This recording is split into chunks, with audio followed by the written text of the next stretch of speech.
શાંત સુધારસ વ્યાખ્યાનમાળા પ્રવચન 51મું બોધિ દુર્લભ ભાવનાનું પ્રવચન 3. એવમતિ દુર્લભા પ્રાપ્ય દુર્લભતમં બોધિરત્નં સકલ ગુણ નિધાનમ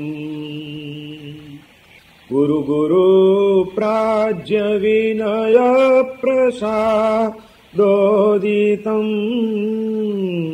સાંતરસ સરસ પીયુષપાનમ બોધ્યતામ બોધિરતિ દુર્લભા જલધિ જલપતિત સુરરત્નયુક્ત્યા. પરમ જ્ઞાની મહોપાધ્યાય વિનય વિજયજી મહારાજ શાંત સુધારસ નામના ગ્રંથમાં 12મી બોધિ દુર્લભ ભાવનાનું વિવેચન કરી રહ્યા છે. અનંત કાળથી પરિભ્રમણ કરતો આપણો આ જીવાત્મા એણે પોતાના જીવનની ધન્યતાને અનુભવવા માટે કેટલા પ્રયત્નો કર્યા, કેટલી વસ્તુઓ તરફ એ આકર્ષાયો, કેટલી વ્યક્તિઓની સાથે સંબંધો બાંધવામાં એ બંધાયો, અને આ બધા પ્રયત્નો કરવા છતાં પણ, અનેક સંબંધો બાંધવા છતાં, અનેક પદાર્થો પ્રાપ્ત કરવા છતાં, અનેક જાતના પ્રયત્નોમાંથી પસાર થવા છતાં જીવનની ધન્યતા હજી સુધી એ અનુભવી શક્યો નથી. બધું જ મેળવ્યું છતાં એનું જીવન સતત અપૂર્ણ જ રહ્યું છે, અપૂર્ણ જ એને લાગ્યું છે. કઈ રીતે જીવનની આ પૂર્ણતા અને જીવનની ધન્યતા અનુભવી શકાય?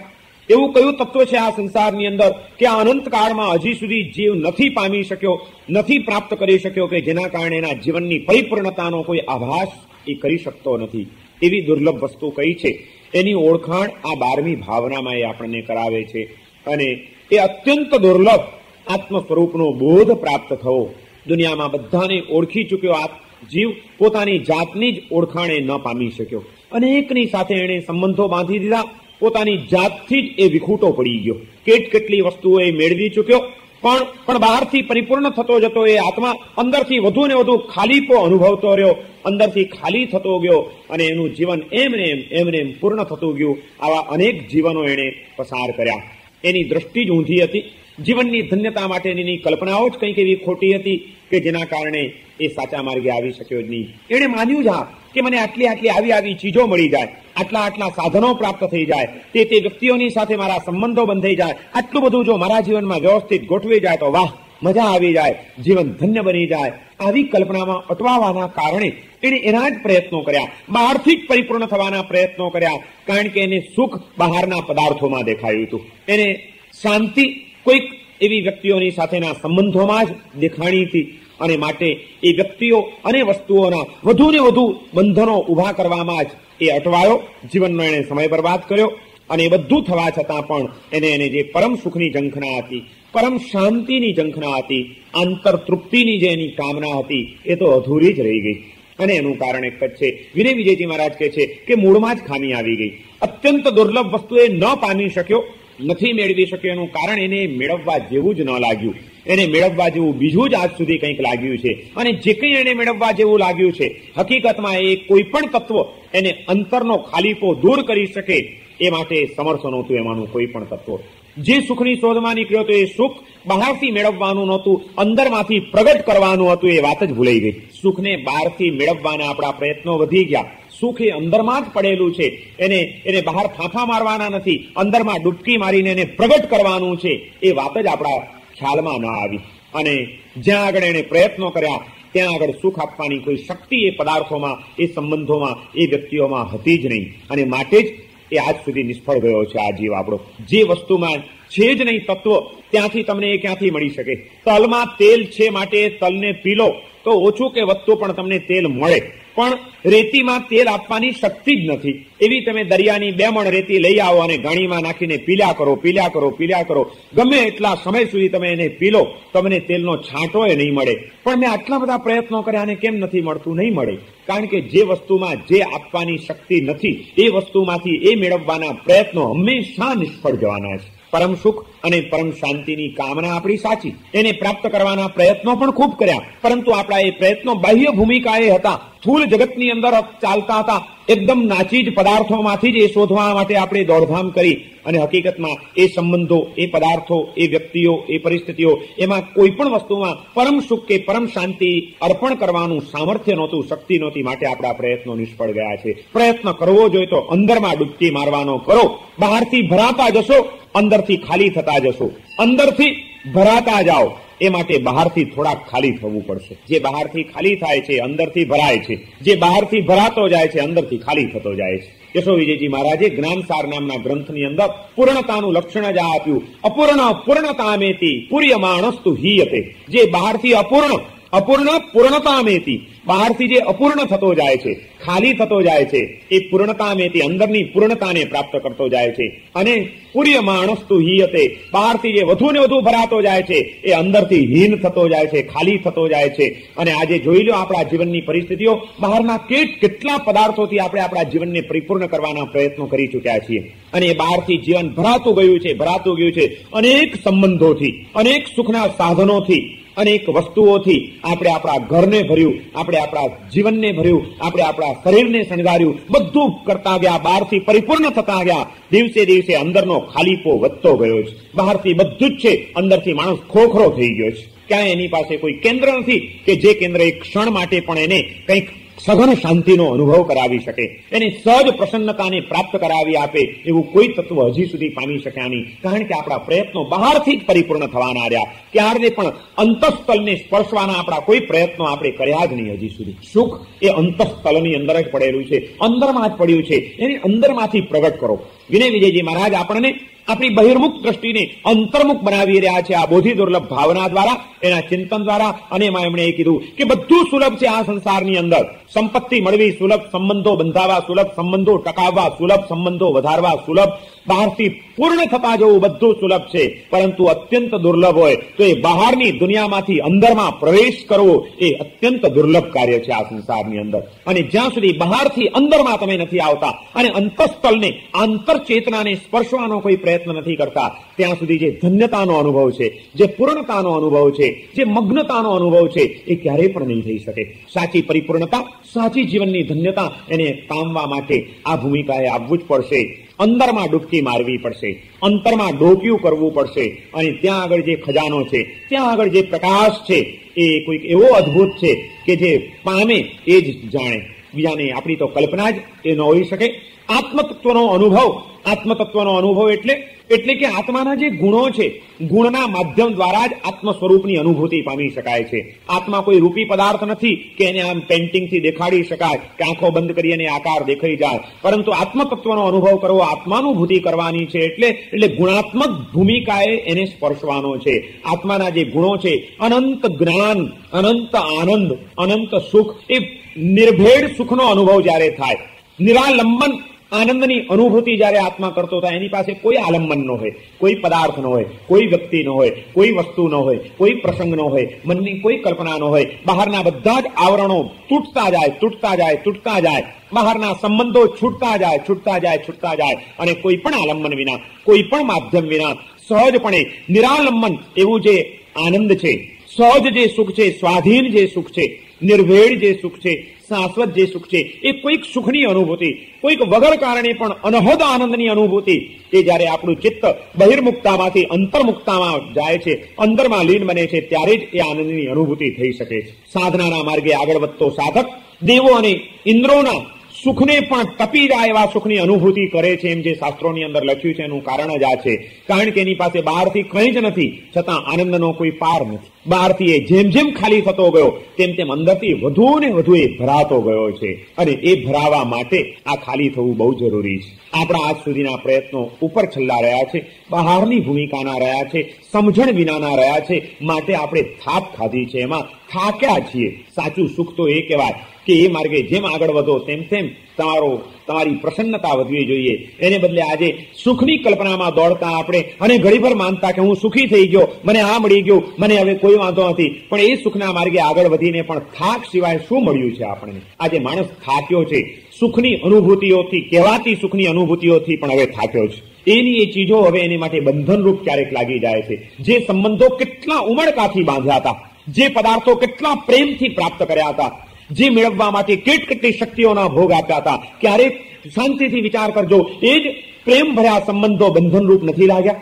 ક્યારે એ જ વહાલથી મેળવેલી ચીજો પણ અકળાવનારી નથી બની ગઈ? ક્યારેક એ જ બધા પ્રયત્નો એ ત્રાસરૂપ આપણા માટે પુરવાર નથી થઈ ગયા? કેમ આમ થયું? જો હકીકતમાં એ સંબંધોમાં, એ વસ્તુઓમાં, એ વ્યક્તિઓમાં સુખ આપવાની, આનંદ આપવાની, પ્રસન્નતા આપવાની તાકાત હોત તો જેમ જેમ તમે એ મેળવ્યું તેમ તેમ તમારા આ બધા અનુભવો પણ વધવા જોઈતા હતા. પરંતુ જીવન એમ કે છે કે એ બધું થવા છતાં પણ આપણા ઉડતા એ અનુભવો ઊંધા વળ્યા છે. શરૂઆતમાં જે વ્યક્તિએ ખૂબ આનંદનું માધ્યમ હતી એ જ વ્યક્તિ ક્યારેક કંટાળા અને ત્રાસનું કારણ બનવા માંડી. શરૂઆતમાં જે વસ્તુ આવી ત્યારે નાચી ઉઠ્યા હતા, ક્યારેક એ જ વસ્તુ અત્યંત અશાંતિ અને ત્રાસરૂપ લાગવા માંડી. કેમ આમ થઈ ગયું? કારણ કે આપણા ખ્યાલો જ ખોટા હતા. હકીકતમાં એ વસ્તુઓમાં આ અનુભૂતિ કરાવવાની શક્તિ જ નહોતી. આપણે માની લીધી હતી આપણી ભૂલ, અને આપણીના પરિણામો ભોગવી રહ્યા છીએ અશાંતિના અનુભવ દ્વારા, અનુભવો દ્વારા. મુક્ત થવું તો એક વખત તો અખતરો કરવો છે. બહાર દુનિયામાંથી અંદરમાં આવવું પડશે. બહારથી એકવાર કદાચ ખાલી થવું પડે તો ખાલી થઈને પણ અંદરથી ભરાવાનો પ્રયત્ન કરવો પડશે. હા, માત્ર બહારથી ખાલી થવાના માર્ગો સ્વીકારી લીધા, પણ અંદરથી જો ભરાવાનો કોઈક માર્ગ ન મળ્યો તો બાવાના બે બગડ્યા જેવી હાલત થશે. આજે એ પણ એક તકલીફ થઈ ગઈ છે. કોઈક ભાવાવેશમાં, કોઈક આવી વાતો સાંભળીને ઉતાવળિયા નિર્ણયો થઈ જતા હોય છે ને પગલા ભરી જતા હોય છે. આ સંસાર નકામો છે, બધું છોડી દો. અને છોડ્યા પણ અંદરથી જે ખરેખર પાછો આનંદનો માર્ગ હતો, જે પ્રસન્નતાનો માર્ગ હતો, જે સહજતાનો માર્ગ હતો, એ જો હાથમાં ન આવ્યો તો પેલું એ મળવાનું નથી પાછું. પણ એ માર્ગને પ્રાપ્ત કરવા માટે, એ અનુભૂતિ સુધી પહોંચવા માટે સઘન પ્રયત્નો, સમજપૂર્વકના પ્રયત્નો પ્રબુદ્ધ વ્યક્તિએ તો કરવા જ પડે. એના વિના ચાલી ન શકે. વિનય વિજયજી મહારાજ એ તરફ આપણું ધ્યાન ખેંચે છે, અને એ માટે એ કહે છે કે એક જ કામ કરો. પહેલા તો તમે જાગો. તમે સાવ મૂર્છામાં પડ્યા છો, ઊંધી સમજણો પકડીને બેઠા છો, સાવ મૂળ બની ગયા છો. એને બદલે એકવાર જાગો. બુદ્ધતામ, કંઈક બોધ પામો, કંઈક સમજો, કંઈક વિચાર કરો કે આ સંસારની અંદર બોધી અતિ દુર્લભ, આત્મ સ્વરૂપનો બોધ થવો અત્યંત દુર્લભ છે. દુનિયાની તમામ ચીજો કરતા પણ આ ચીજ તમને જયારે વધુ મૂલ્યવાન લાગશે, વધુ દુર્લભ લાગશે, વધુ મહત્વની સમજાશે, ત્યારે જ તમે એ વસ્તુને પ્રાપ્ત કરવા માટેના પ્રયત્નો કરશો અને જાગૃત બની શકશો.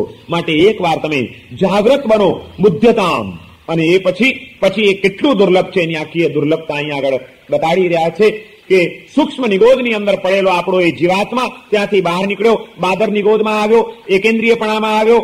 પૃથ્વી, પાણી, વાયુ, વનસ્પતિ, અગ્નિ, આ બધાની અંદર પણ અનેક જાતના જીવનો પ્રાપ્ત કરતો ગયો. ક્યાંય પણ આત્મ સ્વરૂપનો બોધ થવાની, સહજ આનંદની અનુભૂતિ થવાની કોઈ શક્યતાઓ એની પાસે નહોતી. એમાંથી બે ઇન્દ્રિયો, તે ઇન્દ્રિયો અને ચૌરિન્દ્રિયના પણ અનેક ચક્રો અને અનેક જન્મો અને અનેક જીવનો એને પસાર કર્યા. એમ કરતા કરતા માંડ પંચેન્દ્રિયપણામાં આવ્યો. પણ પંચેન્દ્રિયપણામાં પણ પાંચે ઇન્દ્રિયોની પરિપૂર્ણ રીતે ખીલે પર્યાપ્ત પંચેન્દ્રિય થાય. એમાં પણ પાછા મન વાળું સંઘની પર્યાપ્ત પંચેન્દ્રિય થાય.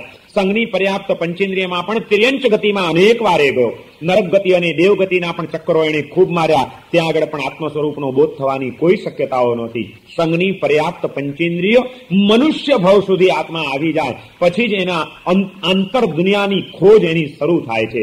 આંતર જગતની ખોજનો માર્ગ સિવાય માત્ર એક માનવ એ કોઈને મળતો નથી. અને એટલા માટે અહીં સુધી આવવું પણ દુર્લભ છે. ને માની લો કે ત્યાં સુધી પણ તમે કંઈક તમારો પુણ્યનો ઉદય જાગ્યો અને મનુષ્ય ભાવ સુધી પણ આવી ગયા, પણ મનુષ્ય તરીકે પણ જન્મ લીધા પછી કર્મના ઉદયોએ કેટલીય વાર આટલા કષ્ટપૂર્વકના જન્મો સ્વીકારીને પણ તમને તરત જ મોતને ઘાટ ઉતારી દીધા છે. બાળકો જન્મીને પણ તરત મરી જાય છે. સંઘની પર્યાપ્ત પંચેન્દ્રિય મનુષ્ય ભાવમાં જન્મ પામ્યા પછી સ્થિર આયુષ્ય મળવું એ પણ પાછું દુર્લભ, બધાને નથી મળતું. અને સ્થિર આયુષ્ય વાળું મનુષ્ય જીવન મળી ગયું તે પછી પણ આત્મ સ્વરૂપના બોધ માટેની હજી દુર્લભતાઓ છે. કારણ કે એવું મનુષ્ય જીવન કોઈક અનાર્ય દેશમાં મળી ગયું હોત, જ્યાં આગળ હિંસા, આરંભ, સમારંભ, આવેશ, ઉશ્કેરાટ, વિષય અને કસાયના તોફાનો, એ જ બધા સંસ્કારો સહજતાથી મળતા હોય અને એ જ વાતાવરણમાં મુકાઈ જવાનું હોય, તો ત્યાં આગળ કદાચ માનવ તરીકેનું આવું વિકસિત જીવન મળી પણ જાય તો એ ઉપરથી વધુ અનર્થકારી બની જાય. એ શક્તિઓ વિનાશના માર્ગે લઈ ગયા વિના રહે નહીં. અને એટલા માટે આર્ય દેશની અંદર માનવ તરીકેનું જીવન મળવું એ દુર્લભ છે. અને આર્ય દેશમાં પણ જન્મ મળી શકે છે.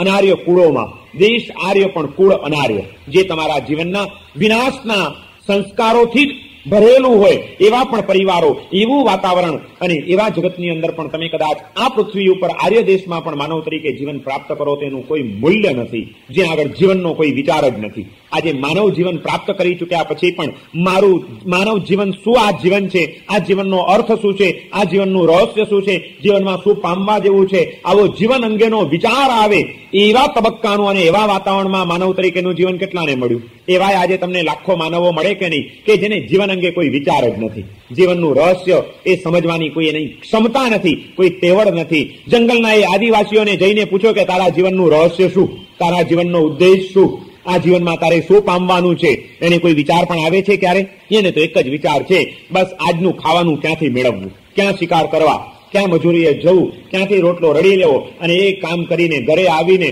બસ દેહની અને ઇન્દ્રિયોની ભૂમિકા ઉપર જ જીવન જીવતા લાખો માનવો જ્યારે અહીંયા આગળ આર્ય દેશમાં પણ આપણને જોવા મળે છે, ત્યારે દેહ અને ઇન્દ્રિયોથી પર થઈને આત્માનો કોઈક વિચાર જાગૃત થાય, આત્માનો કોઈક માર્ગ મળે એવું વાતાવરણ જ્યાં આગળ સહજતાથી પ્રાપ્ત થાય એવા આર્ય કુળમાં જન્મ મળવો, સંસ્કારી માતા પિતાને ત્યાં જન્મ મળવો, એ પણ પુણ્યનો ઉદય હોય તો મળે છે. એ અત્યંત દુર્લભ વસ્તુ છે. શાસ્ત્રોની અંદર કીધું છે કે સુખી અને સંસ્કારી ઘરમાં પણ જન્મ કોને મળે?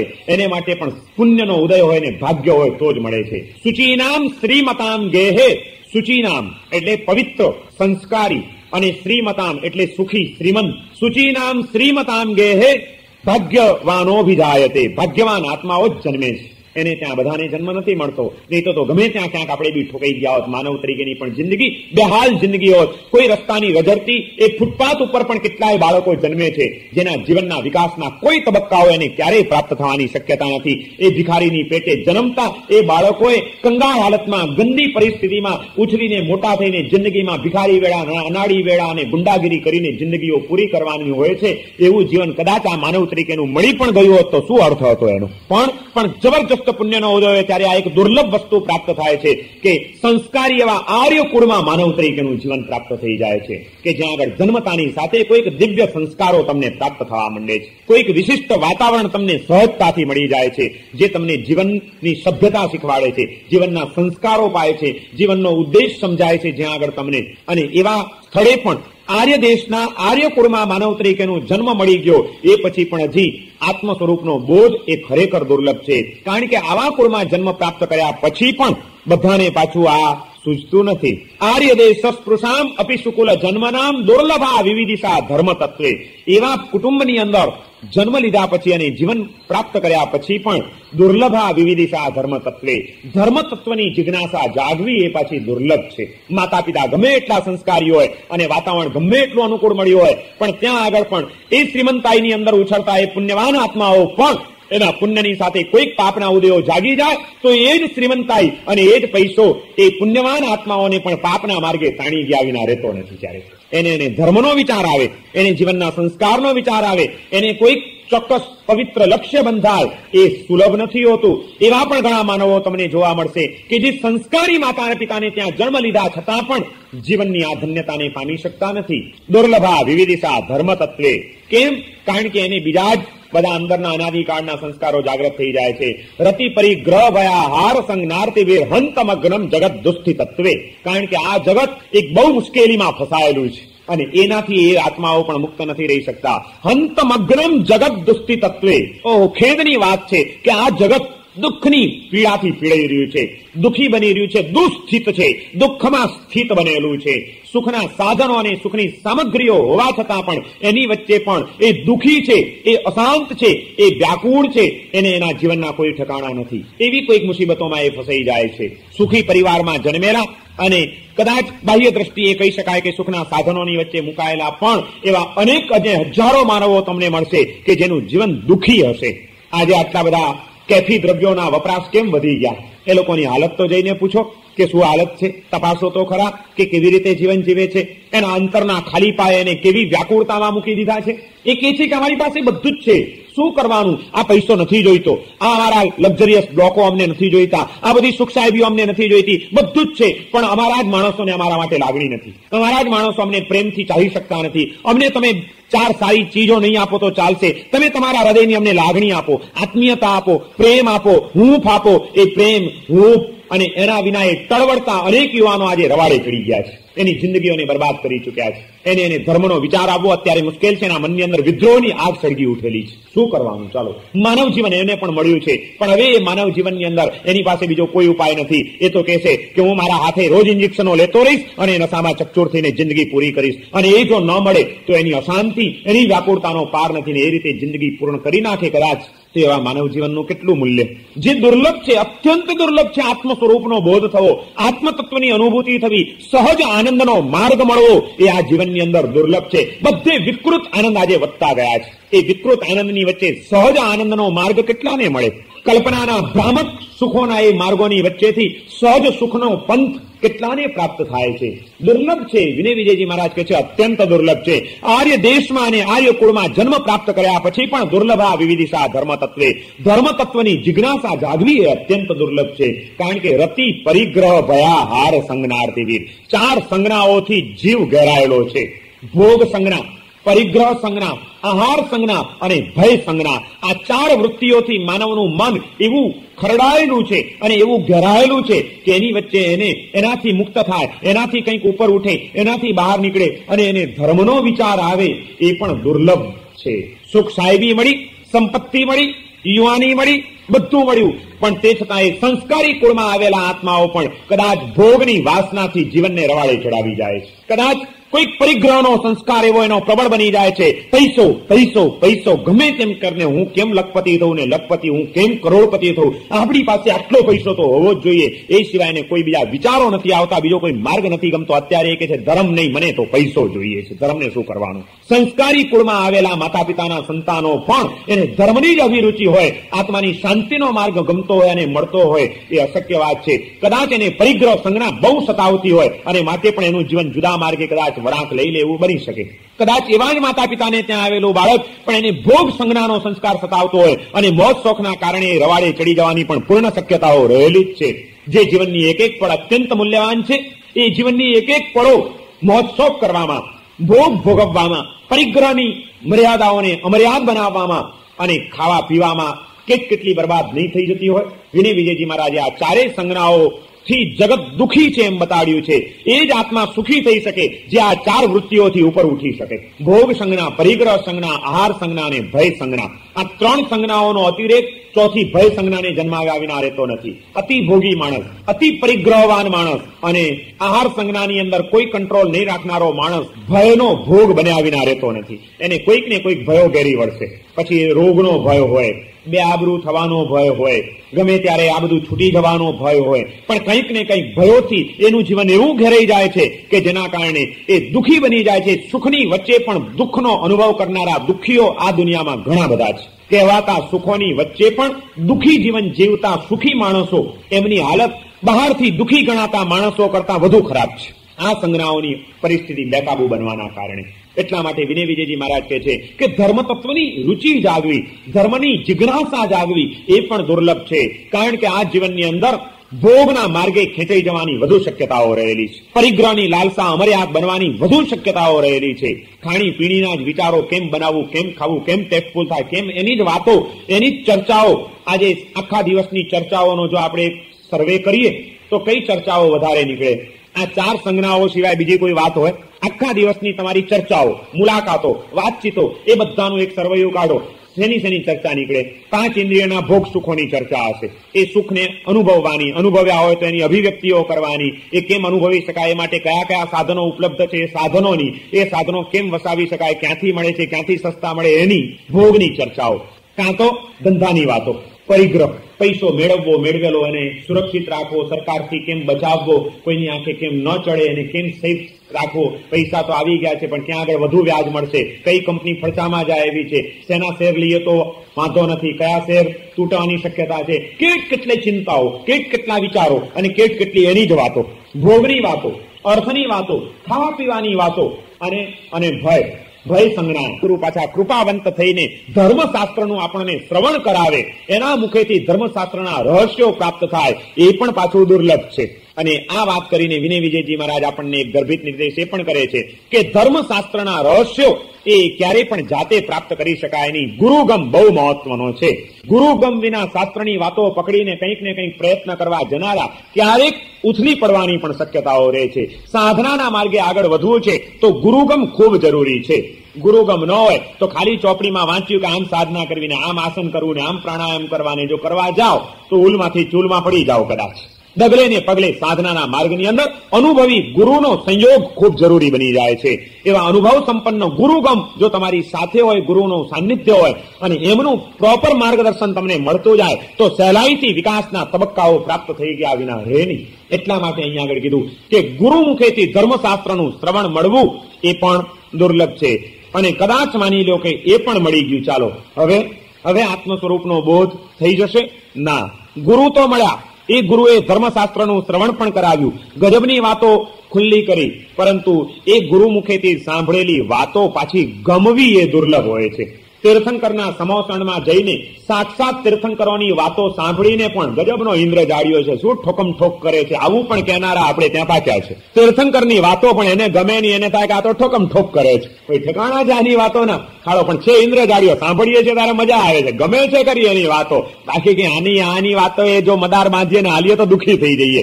તીર્થંકરનો માર્ગ પણ મને દુઃખી કરે, આવી પણ માન્યતા ધરાવનારા જીવો આ સંસારની અંદર હોઈ શકે છે. માટે સદગુરુ તીર્થંકર કરતા મહાન સદગુરુ બીજા કયા મળવાના હતા? અને એના મુખેથી જયારે એ વાણી નીકળે ત્યારે ધર્મશાસ્ત્રનું શ્રવણ કેટલું ઉચ્ચ કક્ષાનું બની જાય. પણ એ શ્રવણ મળ્યા પછી પણ એની ઉપર શ્રદ્ધા બેસવી અને એ વાતો ગમવી એ પાછી મુશ્કેલ હોય છે, સહેલી નથી હોતી. મારા સાહેબ તો કે એમને કઈ થોડી સંસારનો અનુભવ છે, એ તો કે છે બહારથી ખાલી થાવ ને અંદરથી ભરાવ મરી જઈશું, બહારથી ખાલી થઈ જઈશું. મહારાજને તો પાટ ઉપર બેસીને વાત કરવી છે, ટાઈમ થશે એટલે ધર્મલાભ આપતા ગોચરી લઈ લેવી છે, એમને શું કરવું છે? આ મહારાજની વાતે આપણે રવાડે ચડીએ તો દુઃખી થઈ જઈએ. સાંભળવી ગમે પણ વળી સાંભળ્યા પછી એની ઉપર શ્રદ્ધા બેસે, એની રુચિ જાગે, એ દુર્લભ હોય છે, એ પણ સુલભ નથી. આત્મતત્વની અનુભૂતિ સુધી પહોંચવા માટે સદગુરુનો યોગ મળવો દુર્લભ છે. અને સદગુરુનો યોગ મળ્યા પછી એ સદગુરુની વાત ઉપર હૃદયની શ્રદ્ધા બેસવી કે નહીં, ખરેખર આપણે રવાડે ચડ્યા છીએ. આ વિનય વિજયજી મહારાજ જે વાત કરે છે એ જ વાત સાચી છે. આજ સુધી આપણે સમજ્યા નહીં, માટે આજે આપણી આ પરિસ્થિતિ થઈ છે. ખરેખર પામવા જેવું હાથ છે, માર્ગ તો હાથ સાચો છે. આ જ વાતો બિલકુલ સત્ય છે. આપણે ભૂલ્યા છીએ. એ વાતની અભિરુચિ થવી, મગજમાં બેસવી, એની પ્રત્યે આકર્ષણ થવું એ પાછું દુર્લભ હોય છે, એ સુલભ નથી. અને એ જ્યાં સુધી ના આવે ત્યાં સુધી પછી આગળના તબક્કા તો ક્યાંથી આવવાના હતા? જ્યાં સુધી સદગુરુની વાત ઉપર શ્રદ્ધા ના બેસે અને રુચિ ન જન્મે તો ક્યારેય પણ જીવને જેની તરફ રુચિ નથી હોતી એનો એ પ્રયત્ન ને પુરુષાર્થ કરતો નથી. અને પુરુષાર્થ કર્યા વિના સાધના માર્ગની અનુભૂતિઓ પ્રાપ્ત થઈ શકતી નથી. આત્મ સ્વરૂપનો બોધ દુર્લભ બની જાય છે. સદગુરુના યોગ પછી શ્રદ્ધા એ અત્યંત દુર્લભ છે, કારણ કે એમાં પણ જીવનનું અહિત લાગે. ભગવાન મહાવીર જેવા મહાવીર વિદ્યમાન હતા, છતાં રોહિણી આ ચોરનો બાપ મરવા પડ્યો ત્યારે એને એના દીકરા પાસેથી એક જ વચન માંગ્યું હતું, બેટા ગમે તે થાય પણ આ પેલા મહાવીરની વાત કોઈ દિવસ સાંભળતો નહીં, એની દેશનામાં ક્યારેય જતો નહીં, આટલું વચન આપ તો હું શાંતિથી મરી શકું. કારણ કે એને ખબર હતી કે આ મહાવીરની વાત સાંભળશે ને મહાવીરના રવાડે ચડશે તો મારો દીકરો દુઃખી થઈ જશે, ચોરીનો ધંધો નહીં કરી શકે. મહાવીરની વાત મારા દીકરાને દુઃખી કરનારી, આ એની અભિરુચિ હતી, આ એની શ્રદ્ધા હતી. એને બી સાંભળી હશે ક્યાંક, અને સાંભળી ત્યારે જે એને અનુભવ થયો હશે એને એમ થઈ ગયું કે હું તો પાકો છું એટલે મને વાંધો ના આવ્યો. બાકી આ કાચી બુદ્ધિનો મારો દીકરો જો આ મહાવીરની વાતો સાંભળે તો એની અસર નીચે આવી જાય, આવીના રહેશે નહીં. અને આ મહાવીરની વાતોમાં આવી ગયો તો આ મારો બાપ દાદાના પરંપરાગત રીતે ચાલ્યો આવતો ચોરીનો ધંધો કરી શકે, અને એ નહીં કરે તો આ કરશે શું? મારું નામ બોલશે ને દુઃખી થશે. માટે બેટા બધું કરજે પણ મહાવીરની વાત કોઈ દિવસ સાંભળતો નહીં. એને મહાવીરની વાત માટે શ્રદ્ધા નહોતી ને રુચિ નહોતી. નહીં તો કોઈ બાપ દીકરાને મળતા આ ભલામણ કરે. અને દીકરા પાસેથી વચન માંગ્યું, એને શું સૂચવે છે? આ દુર્લભતા છે, આની દુર્લભતા છે. મહાવીરની વાત સાંભળ્યા છતાં પણ એને એની તરફ રુચિ ન થઈ, અને રુચિ નહોતી માટે જ દીકરાને એ અંગેની ઊંધી ભલામણ એને કરી. નહીં તો એમ કે બેટા બધું જતું કરજે, પણ આ એક મહાન આત્મા અહીંયા આગળ વિચરી રહ્યો છે, એનો સત્સંગ કરવાનું કોઈ દિવસ ભૂલતો નહીં એમ કે, એને બદલે કોઈ દિવસ એની વાત સાંભળતો નહીં એમ કીધું. કારણ કે આ માનવ જીવન સુધી આવી ગયા પછી પણ આ દુર્લભતા એને માટે ખરેખર દુર્લભ બની ગઈ ચીજ, અને એ દુર્લભતાના કારણે એ માણસ આવી ભલામણો કરીને પણ મરી ગયો. શ્રદ્ધા બેસવી, તત્વની વાતો ઉપર અભિરુચિ થવી એ અત્યંત દુર્લભ વસ્તુ છે. બહુ મુશ્કેલ કાર્ય છે. માત્ર સાંભળવાથી કાંઈ કામ પતતું નથી. સાંભળ્યા જ કરીએ પણ જો એની ઉપર કોઈ ચિંતન નહીં કર્યું હોય, ચિંતન કરીને એની તરફની અભિરુચિઓ નહીં કેળવી હોય, શ્રદ્ધાને સ્થિર નહીં કરી હોય, તો ક્યારેય પણ સાધનાનો સમ્યક પુરુષાર્થ આપણા જીવનમાં નહીં આવી શકે. સાંભળવું એ પણ સરખી રીતે જો સાંભળીએ અને ચિંતન કરીને શ્રદ્ધાને જન્માવીએ તો સદગુરુના યોગ આપણા માટે સફળ છે. બાકી માત્ર સાંભળ્યા કરવાના પણ અર્થ નથી. અમે તો સાંભળ્યા જ કરીએ, કારણ કે રોહિણીયા ચોરના બાપને ખાતરી હતી કે હું ગમે એટલું સાંભળું મને વાંધો આવવાનો નથી. આપણને ખાતરી છે ને, ગમે એટલું સાંભળીએ આપણને વાંધો આવવાનો. આ ઘણા માણસો છે ને પ્રૂફ હોય છે, જેમ વોટર પ્રૂફ હોય, ફાયર પ્રૂફ હોય, એમ ઘણા લોકો વ્યાખ્યાન પ્રૂફ હોય. એ તો કે મહારાજ તમે બોલો ને, અહીં તો કેટલાય આચાર્યો આવી ગયા, કંઈક મોટા માનધાતાઓને સાંભળી ચુક્યા, ત્યાં અમે અમારી મજબૂત છાતી રાખીને બેઠા છીએ, તમારી એકે ફાયરિંગ અમારી ઉપર અસર નહીં કરે તમારું. એવા માણસોને સદગુરુનો યોગ મળ્યો અને સદગુરુ ધર્મશાસ્ત્રનું શ્રવણ કરાવતા હોય તો એને માટે કંઈ કામનું નહીં, બધું નકામું જાય, ઉપર ને ઉપરથી હાલ્યું જાય, સીધું. શું અર્થ છે એનો? એવું શ્રવણ પણ, શ્રવણની દુર્લભ વસ્તુ સુધી પહોંચ્યા પછી એ માણસ છેલ્લે થોડાકને માટે ગુમાવી બેસે. એનો રતિ, પરિગ્રહ સંજ્ઞા, ભય સંજ્ઞા, ભોગ સંજ્ઞા અને આહાર સંજ્ઞા, આ ચાર સંજ્ઞાઓની તીવ્રતાના કારણે આટલી હદે પહોંચીને પણ આત્મા આ જીવન એમને એમ આ ચાર સંજ્ઞાઓની અંદર પૂર્ણ કરી નાખે, જીવન પૂરું થઈ જાય ને વળી પાછી અનંતકાળની રજર પાછે નીકળી જાય. આત્મા ક્યાં જવાનો તો કે ખબર નથી. આ તીવ્ર ચાર સંજ્ઞાઓના કારણે હવે કદાચ કોઈક તિર્યંચ ગતિમાં પાછો ઠોકાઈ જાય, પાછો એકેન્દ્રિય, બેન્દ્રિય, તેન્દ્રિય, ચૌરેન્દ્રિયની એ પરિક્રમા શરૂ કરી દે. કરતો ક્યારે પાછો તું આ માનવ જીવનમાં આવીશ જ્યારે આ બધી વૃત્તિઓથી ઉપર ઉઠી શકે એનો કોઈ ભરોસો નહીં. ત્યાં સુધી તું બેટા રખડ્યા જ કર. કોઈ હવે તારો આરો નહીં ને ઓવારો નહીં. છેક કિનારે આવીને પણ વાણ ડૂબી જાય એવું બને. બિલકુલ આ સાપ સીડીની રમત અને હુતુતુની રમત. હુતુતુ રમે ત્યારે કેવી રીતે ચાલે? કબડ્ડી રમે છે, હુતુતુ રમે છે. હુતુતુ કરતા જયારે આમ નીકળે એ લોકો, તમે જોયું છે આમ સતત આમ આગળ વધતો જાય, પાછળ ગભરો, આગળ પાછળ આમ હુતુતુ બોલતો જાય ને આગળ પાછળ થતો જાય. ક્યાંય કોઈક મારી ટાંગડી ખેંચીને મને એની સરહદમાં ન લઈ જાય. અને એમ કરતા આમ બરોબર સામે પેલો પકડવા આવ્યો હોય ને આ બરોબર આમ હુતુતુ કરતો જતો હોય, બોર્ડર ઉપર હોય અને એમાં સહેજ ગફલતમાં રહી ગયો, હુતુતુ કરીને પેલા ટાંગ પકડી લીધી. તો એમાં અનંતકાળથી આપણે આ સંસારમાં હુતુતુની રમત કરી રહ્યા છીએ. અને ઘણી વખત છેક બોર્ડર ઉપર આત્માની અનુભૂતિના તમામ સંયોગો પ્રાપ્ત થઈ ગયા હોય અને છેક બોર્ડર ઉપર આવ્યા હોઈએ ત્યાં કોક આ ચાર સંજ્ઞામાંથી એકાદ સંજ્ઞા એવો ટાંટીઓ ખેંચી જાય, હવે બેટા કે આવી જા, હવે તું પાછો નવેસરથી રમત શરૂ કર, પાછો એકેન્દ્રિય, બેન્દ્રિય, તેન્દ્રિય, ચૌરેન્દ્રિય એ ચક્કર શરૂ કર. અને હવે વળી પાછો તું ક્યારે આવે છે હું જોઉં છું બોર્ડર ઉપર, અને છેક બોર્ડર ઉપર આવીશ ત્યારે વળી પાછું એક એવી ટ્રીક અજમાવીશ ને હડપ કરી દઈશ તને કે વળી પાછી તારી બધી કરી કારવ્યા ઉપર પાણી હું ફેરવી દઈશ. આ મોહરાજની સાથે આપણે રમતમાં ઉતર્યા છીએ સંસારના મેદાનમાં હુતુતુની.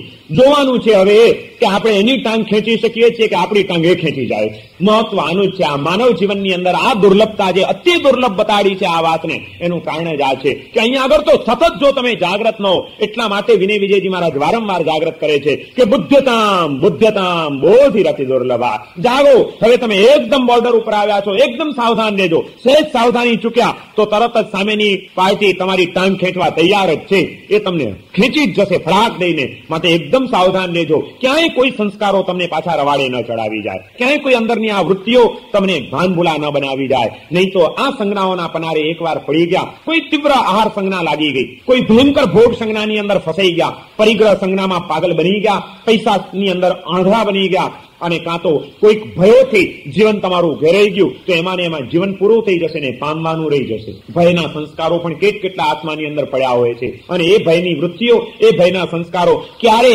ક્યાં અને કેવી રીતે આપણને ફસાવી જાય, સતાવી જાય એનો કોઈ ભરોસો છે?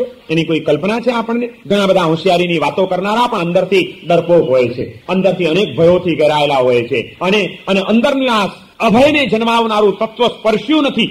માટે ઘણીવાર નાનકડી પણ વાતો અને કલ્પનાઓ એ એટલી બધી ભયભીત બનાવી જાય કે જેના કારણે માણસ આખો રવાડે ચડી જાય છે. નિર્ભયતા સાચી શાશ્વત સ્વરૂપની અનુભૂતિ વિના આવી શકવાની જ નથી. જે ક્ષણજીવી તત્વો છે જે ભ્રામક તત્વો છે એ ભ્રામક તત્વોના ખ્યાલોમાં અટવાયેલો માણસ ભયોથી ઘેરાયા વિના રહેવાનો નથી. અને જ્યારે કોઈક શાશ્વત તત્વનો સ્પર્શ થઈ જશે ત્યારે એના તમામ ભયોથી એ મુક્ત બની ગયા વિના રહેવાનો નથી. નિર્ભય બનાવનાર હોય આપણને તો આપણી એ અંતર જગતની અનુભૂતિઓ છે, શાશ્વત સ્વરૂપના ખ્યાલો છે, એ આપણને કોઈ ભયોમાં ઘેરાવા નહીં દે.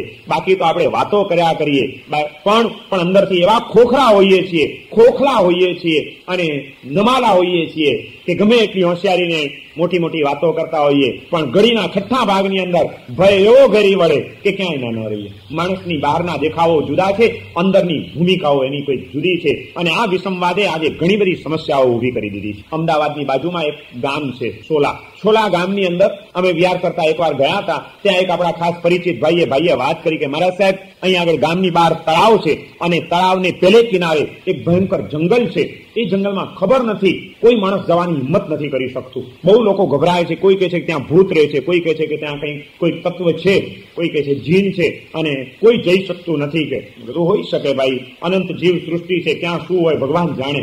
મને કે એમ નહીં મહારાજ સાહેબ કે આ કઈ છે નહીં, લોકોની નમાલાપણાવ છે. કીધું કેમ? એક અમારા ગામની અંદર આવી એક છાપ પડી ગઈ કે કોઈ જાય જ નહીં. એમાં એક દિવસ કે તળાવના કિનારે અમે બધા 15-20 દોસ્તારોની મંડળી બેઠેલી હતી અને હજી હસી ખુશીની વાતો ચાલતી હતી, મજાક ચાલ્યા કરતી હતી. એમાં કે અમે લોકોએ કીધું કે ભરનો બેટો હોય કોઈ તો જાય કે તળાવના સામા કિનારે રાતના 12 વાગે અને ત્યાં આગળ પેલું જે ખીજડાનું ઝાડ છે એ ખીજડાના ઝાડની નીચે ખીલો ઠોકી આવે તો એને 1000 રૂપિયા ઇનામ. મંડળીની અંદર કે એક ટોળકી હતી 3 જણાની, એક હજામ હતો, એક સોની હતો અને એક વાણિયો હતો.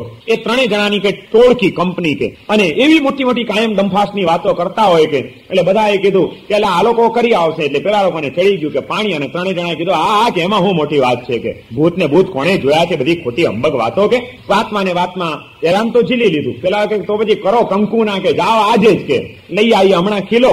રાતના 12 વાગે ખીજડાના ઝાડ નીચે ખીલો ઠોકીને આવવાનું કે અને સવારે કે આપણે રાતે કોઈ ન જઈ શકે, દિવસે વાંધો નહીં કે સવારે જઈશું આપણે બધા અને જોઈશું કે આપણો નિશાન કરેલો ખીલો જો ત્યાં આગળ બરોબર ઠોકેલો હોય તો 1000 રૂપિયા ઇનામ. પેલા લોકો કે ભલે. ત્યારે 3 જણા લીધો હાથમાં ખીલો, એક લીધો પથ્થર ઠોકવા માટેનો અને નીકળ્યા. પેલા લોકો બધા આ કિનારે ઉભા છે અને ગયા તળાવના સામા કિનારે પહોંચીને હવે જંગલનો માર્ગ પકડે છે. વટમાં ને વટમાં કહી તો દીધું હતું પણ પછી 3 જણા વળી એમ થયું સારું નથી ને, આટલો બધા વર્ષોથી લોકો કે છે સાથે સાથે કઈ હશે તો નહીં ને. એટલે પેલો કે તું આગળ ચાલ, પેલો કે તું આગળ ચાલ. અંદરની ઉસાતુસીમાં છેવટે કે ચાલો આપણે 3 સાથે ચાલો, પકડાઈએ તો 3 મરીએ કે. એમ કરતા કરતા આગળ વધ્યા. આગળ વધતા ગયા. બરોબર આમ આગળ જતા જાય એમાં રાતની સુમસામ શાંતિ, પવન વાય, ગીચ જંગલ, એક ઝાડોની વચ્ચેથી પેલો પવન સુસવાટા મારતો શું શું શું અવાજ આવે અને આ લોકોના થડકારા વધતા જાય. મરી ગયા કે સાલો નથી ને ક્યાંય કોઈ ભૂત આવી ગયો, કોઈ જીન આવી જશે તો. અને એમ કરતા છેક પહોંચ્યા ત્યાં આગળ. સોની હતો જે એના હાથમાં હતો ખીલો, પેલા 2 હતા સાથે કે બેટા વાંધો નહીં કે તું તારે ઠોક કે. અને બરોબર ખીજડાના ઝાડ સુધી તો આમ ગભરાતા મનમાં આમ ફફડાટ, જલ્દી ખીલો ઠોકીને જલ્દી ભાગવું. ગામની અંદર રે ધોતિયુંને જબ્બો પહેરેલો, નીચે આમ અંધારું, રાતની 12 વાગ્યાનો ટાઈમ. બરોબર ખીજડાના ઝાડ નીચે પહોંચ્યા અને ત્યાં બેસીને આમ ખીલો ઠોકવો છે એટલે બેઠા. બેસતી વખતે એનું ધ્યાન રહ્યું નહીં, બેઠો તો ખરો પણ ધોતિયાનો છેડો જમીન ઉપર અંધારામાં એની ઉપર ખીલો ઠોક્યો. એને ખીલો મૂકી અને જોરથી પથ્થર ઠોકીને જલ્દી ભાગવું હતું. પથ્થર ઠોકીને ભાગવા ગયો કે પેલામાં ધોતિયું થઈ ગયું એટલે ધોતિયું ને આ માર્યા ભૂર્યો મને. એટલે ધોતિયું ખેંચાણ એટલે તરફ એટલો બધો ગભરાટમાં કે જ્યાં એને કીધું કે ભૂતે મને ઝાલ્યો. એમ કે જ્યાં એને ઝાલ્યા કરીને રાડ પાડી એટલે પેલા 2 સોનીને હજામ ને વાણિયો એ તો જાય નાથા આગળ કે આને ઝાલ્યો ને હવે આપણને ઝાલશે. પેલા 2 આગળ અને આ તો ઝાલા આમ ખેંચવા ગયો પણ ખેંચાઈને એક ગાનમાં ગયું ધોતિયું કે અંડરવેર તો પહેરેલી છે ને અંદર વાંધો નહીં. અને જેને ધ્રાસકો પડી ગયો, ધોતિયું ગયું ત્યાં છૂટી ગયું એનું અને કરેલે કપડે જે નાઠો. પેલા 2 આગળ જાય ને આ પાછળ અને આ પાછળ તો ગાંડો થઈ ગયો. નેચરલ એ ભાઈએ મને વાત કરી, શાંતિભાઈ એમનું નામ છે, આપણા સંઘના કાર્યકર્તા. એ મને કે મહારાજ સાહેબ એ માણસ ભયનો માર્યો, એવી ધાક બેસી ગઈ, ગાંડો જ થઈ ગયો. ત્યાંથી ભાગ્યો અને એક જ વાત આખા રસ્તે ઝાલ્યા એને ભૂત જ દેખાયા કરે હવે. અને ઝાલ્યા બસ કરતો અહીંયા આવ્યો. પેલા 2 આગળ મુઠ્ઠીઓ વાળીને આખી ટોળી અહીં ઉભેલી હતી કે હમણાં ખીલા ઠોકીને આવશે. અને એમાં પેલા 2 નાસ્તા આવ્યા એટલે આ લોકોને થયું કંઈક ગડબડ છે કે. અને એમાં એટલામાં પેલો પાછળ કે શું થયું તો કે ભૂત છે ઝાલ્યા. એટલે પેલા બધા ભાગ્યા ને પેલો એકલો વિચારો પાછળ ઝાલ્યા કરતો ઘરે. રાતના જોઈએ તો 4 ડિગ્રી તાવ સીધો. ભયમાં એક બાજુ મગજ પર ગરમી ચડી ગઈ, ગાંડો, સનેપાત, અને આ બાજુ તાવમાં ધગધકે. ડોક્ટર બોલાયા, ઉપચાર શરૂ કર્યા, પણ પેલો તો બસ પડ્યો, સહેજ પણ આમ આંખ ખોલે, એ ઝાલ્યા. દિવસ ઉપર દિવસ વીતવા માંડ્યા. ડોક્ટર નથી કહ્યું છે શું આ વાત. છેવટે તપાસ કરી તો ખબર પડી કે ભાઈ આ રીતે અમે બધા રાતના ત્યાં આગળ બેઠા હતા, અને એ બેઠા હતા એ પછી આ એક વાત મુકાણી. આ 3 જણાએ બીડું ઝડપ્યું, એ ગયા, અને ત્યાં ગયા પછી ત્યાં એક ખીરડાના ઝાડ ઉપર કોઈ ભૂત રહેતું હશે, એને આનું ધોતિયું ખેંચી લીધું છે કે, અને એને પકડી લીધો, ઝાલ્યો છે, ત્યારથી એની આ હાલત થઈ ગઈ છે. ડોક્ટર કે સાલા આવી અંધશ્રદ્ધામાં આપણે કઈ માનતા નથી કે વાતમાં કઈ માલ હોય છે કે તમે લોકો કે ત્યાં જોઈ આવ્યા કે બીજા દાડે, અરે કે એને તો ઝાલ્યો, હવે કોની હિંમત છે ત્યાં જાય કે જોવા, કે જેવું હોય તે કે, પણ કે એલા જોવું તો હતું કે ખીલો ઠોકે તો 1000 રૂપિયા આપવાના છે એને, કે એટલે 1000 ના 2000, અમારે ખીલો જોવા નથી જવું કે. ડોક્ટર કે હું તમારી સાથે આવું, તમે ચાલો તો ખરા, આપણે જોઈએ તો ખરા શું છે. છેવટે હિંમત કરીને દિવસે વાંધો નહોતો એટલે જોવા નીકળ્યા બધા. દિવસે જોવા નીકળ્યા, ત્યાં જઈને જોયું તો ધોતિયું ત્યાં જ પડેલું હતું, ધોતિયાની ઉપર ખીલો ઠોકેલો હતો, અને જોતાની સાથે આ લોકોને ખ્યાલ આવ્યો કે જો ભૂતો એને ધોતિયું ખેંચ્યું તો ધોતિયું અહીં નહીં કેમ પડ્યું છે, અને ખેંચાયું છે ધોતિયું પણ બરોબર. પછી કલ્પના કરી કે આમ બેસવા ગયો હશે, ધ્યાન નહીં રહ્યું, અને ધોતિયાનો છેડો આમ ને ઉપર ખીલો ઠોકાઈ ગયો છે. ડોક્ટર કે કઈ છે નહીં, કોઈ નથી ભૂત ને નથી કોઈ જીન, આ ખીલો ઠોકાઈ ગયો છે, અને ખીલાના કારણે ધોતિયું ખેંચાઈ ગયું છે.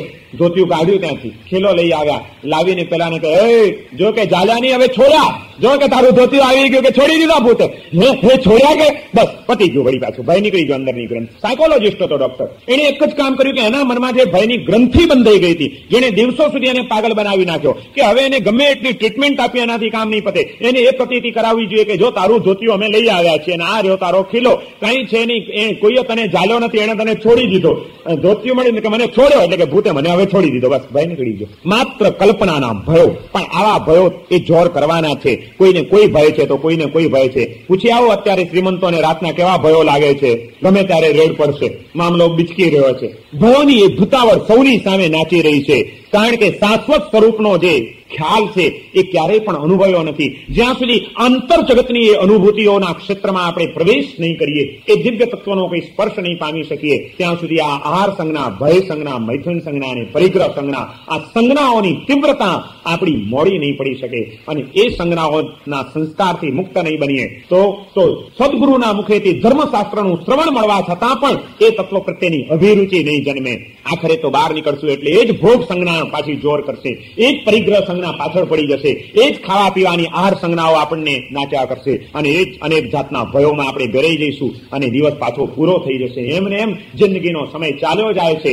જે ધર્મ તત્વનું શ્રવણ મળ્યું છે એની પ્રત્યેની અભિરુચિ અને એની શ્રદ્ધા જન્મવી એ અત્યંત દુર્લભ છે. વિનય વિજયજી મહારાજ કહે છે આ દુર્લભ વસ્તુ એ જો ન પામ્યા તો પણ નકામું છે. અને માની લો કે સદગુરુનો યોગ મળ્યો, ધર્મશાસ્ત્રનું શ્રવણ મળ્યું, શ્રવણ કર્યા પછી એ વાતો ખરેખર ગમી ગઈ, અને એની પ્રત્યેની અભિરુચિ જન્મી ગઈ, શ્રદ્ધા બેસી ગઈ કે નહીં આ જ્ઞાની પુરુષોની વાતો જ સાચી છે, ખરેખર કરવા જેવું તો એ જ છે, એટલી શ્રદ્ધા જન્મી જાય તો પછી એ સદગુરુ પાસેથી મળેલો માર્ગ અને ગમેલો એ સાધના માર્ગ, એ માર્ગ માટેનો પ્રયત્ન થવો, પુરુષાર્થ થવો એ પણ પાછો અત્યંત દુર્લભ છે. કારણ કે સાધનાનો પુરુષાર્થ કરવાની વાત આવે ત્યાં પણ પાછા કેટલાક અવરોધક તત્વો આવીને તમારી શ્રદ્ધા હોવા છતાં અને તમારી રુચિ હોવા છતાં પણ તમને સાધનાના માર્ગે આગળ ન વધવા દે, સ્થિર ન થવા દે, તમને ચલાયમાન કરી નાખે. એવા પાછા વિઘ્નો, સાધના માર્ગના વિઘ્નો, પુરુષાર્થના માર્ગના વિઘ્નો એ આપણને આત્મતત્વની અનુભૂતિના માર્ગે આગળ વધવા જ નથી દેતા. કારણ કે આત્માની અનુભૂતિ પ્રાપ્ત થવી, આત્મ સ્વરૂપનો બોધ થવો અત્યંત દુર્લભ છે. શ્રદ્ધા જન્મ્યા પછી સાધનાનો જે પાયો આવે છે, સાધનાનું જે પગથિયું આવે છે એ કેટલું દુર્લભ છે.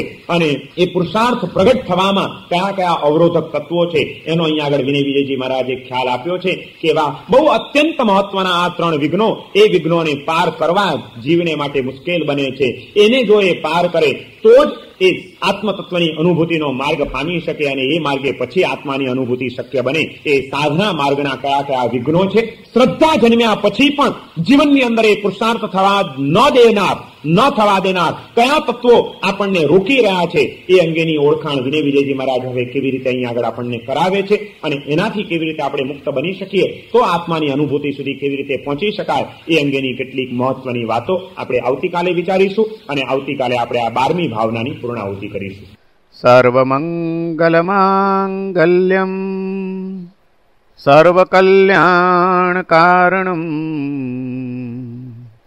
प्रधानं सर्वधर्माणां जैनं जयति शासनम्।